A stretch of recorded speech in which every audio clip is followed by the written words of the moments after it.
Praise the Lord. आज 12 तारीख मंगलवार, मार्च का महीना। हम लोग लैंड स्पेशल डेली 28वां दिन में है। विषय पूर्वजों की सही मानसिकता। आज अपन सीखेगा दानियल। अपना सबको मालूम है दानियल एक संदेश था। वह बहुत ही ज्ञानी व्यक्ति, वह परमेश्वर में विश्वासु। दानियल का जन्म यरूशलेम में हुआ। दानियल मतलब परमेश्वर मेरा न्यायी, परमेश्वर मेरा न्यायी है। पर एक दिन बेबीलोन के लोगों ने दानियल को कैदी बना के उनके देश बेबीलोन में ले गए। अब वे चाहते थे कि दानियल का पूरा भूतकाल पहुंच डाला जाए, और उन्होंने क्या किया, दानियल का नाम ही बदल डाला। उन्होंने दानियल का नाम बेल्शाजेर रखा। बेल्शाजेर मतलब परमेश्वर उसके जीवन को बचाएगा, परमेश्वर उसका जीवन को बचाए। दानियल में कई गुण छुपा हुआ था। वह मल्टी टैलेंटेड व्यक्ति।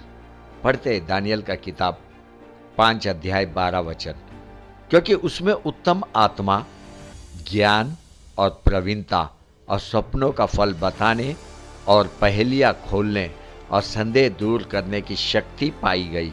इसलिए अब दानियल बुलाया जाए और वह उसका अर्थ बताएगा।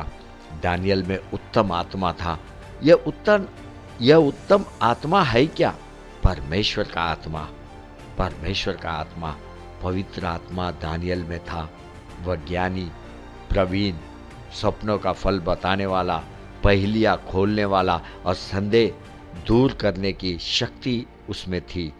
अद्भुत गुण उसमें था। यह गुण एक अद्भुत शक्ति के रूप में था।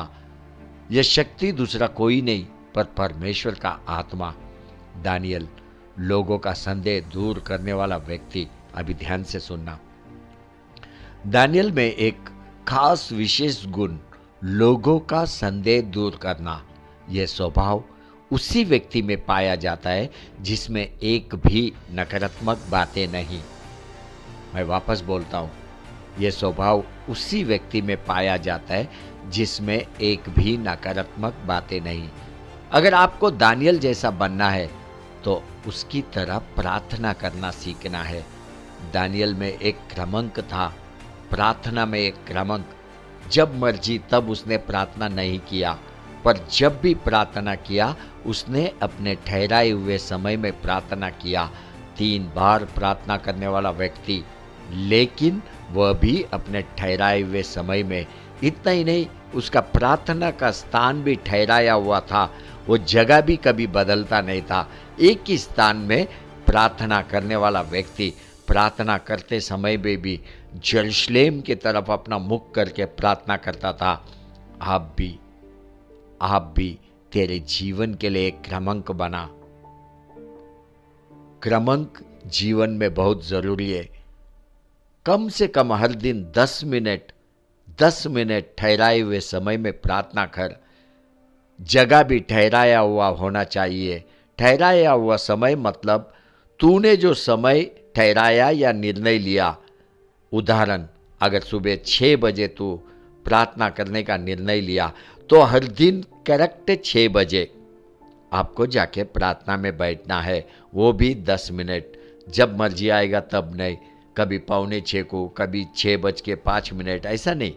6 बजे मतलब 6 बजे। इसमें परमेश्वर को एक आदर और तेरे अंदर परमेश्वर के लिए एक भय दिखाई देता है। 6 बजे हर दिन तो 6 बजे ही प्रार्थना शुरू कर। इसको बोलता है ठहराया हुआ समय।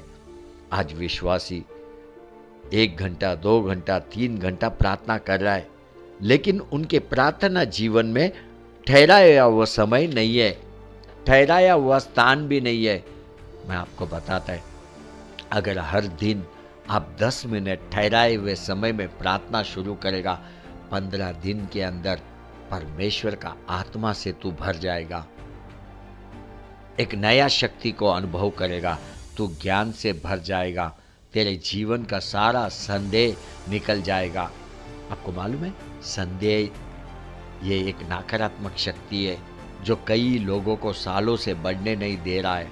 कई लोग संदेह के कारण दरिद्रता में कई लोग संदेह के कारण दरिद्रता का जीवन में जी रहा है। ऐसा लगता है उनको जीवन में कि मैं आगे बढ़ रहा हूं, लेकिन फिर से वही पाया जाता है। जीवन को अनुभव कर, संदेह नकारात्मक स्वभाव है, संदेह तेरे जीवन से निकल जाना चाहिए। तेरे जीवन में कभी भी संदेह को विकसित होने मत दे। दानियल में एक भी नकारात्मक बातें नहीं था। उत्तम प्रार्थना का जीवन, उत्तम, वह भी ठहराए हुए समय में। दानियल का अगर प्रार्थना का उत्तर नहीं आता तो देवदूत दानियल से भेंट करने को आता था और देवदूत आके दानियल को बताता था क्यों प्रार्थना का उत्तर नहीं आया। वो स्पष्टीकरण देता था दानियल को, स्पष्टीकरण। स्वयं परमेश्वर देवदूत को भेजता था दानियल से भेंट करने के लिए, दानियल को स्पष्टीकरण देने के लिए। दानियल में संदेह का गुण नहीं था। परमेश्वर ने भी दानियल को संदेह के गुण से दूर रहने के लिए मदद किया। दानियल परमेश्वर के लिए एक विशेष व्यक्ति। परमेश्वर ने दानियल को ज्ञान, बुद्धि और विवेक से भरा। दानियल आत्मा के मदद से भूतकाल, वर्तमान काल, भविष्य काल में जाता था। यह विशेष वरदान परमेश्वर से दानियल को मिला। दानियल भी परमेश्वर पर विश्वास करता था। जब दानियल को शेरों के गुफा में डाला गया, एक शेर ने भी दानियल को खरोच तक नहीं पहुंचाया। जबकि सभी शेर भूखे थे, फिर भी दानियल को छुआ तक नहीं। क्यों? अपन पढ़ते हैं दानियल का किताब 6 अध्याय 23 वचन। तब राजा ने बहुत आनंदित होकर दानियल को गड्ढे में से निकालने की आज्ञा दी। सो दानियल गड्ढे में से निकाला गया और उस पर हानि का कोई चिन्ह न पाया गया, क्योंकि वह अपने परमेश्वर पर विश्वास रखता था। दानियल परमेश्वर पर विश्वास करता था। परमेश्वर पे उसे मालूम था अगर उसे शेरों के गुफा में भी डाला जाएगा, परमेश्वर अपने देवदूतों को भेजेगा और शेरों का मुंह को बंद करेगा। और वैसा ही हुआ, वैसा ही हुआ। दानियल को कुछ भी हानि पहुंचा नहीं।